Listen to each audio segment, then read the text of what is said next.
Hello mga idol, kumusta na kayo dyan lahat?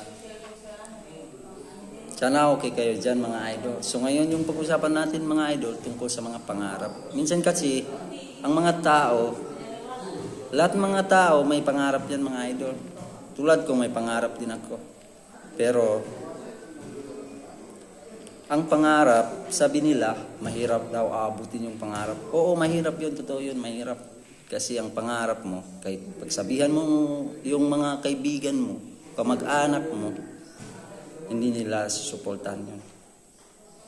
Kasi kung gusto mo matupad yung pangarap mo, kahit nag-iisa ka, kahit walang sumusuporta sa'yo, ituloy mo lang mga idol. Kasi malay mo, balang araw, tulad ka rin nila. Yung mga mayayaman ngayon, may pangarap din dati. Kasi kahit anong sasabihin ng ibang tao, kahit anong sasabihin ng kamag-anak nila, ituloy nila yung pangarap nila. Para lang naabot yung pangarap nila. Kaya sila umasenso ngayon.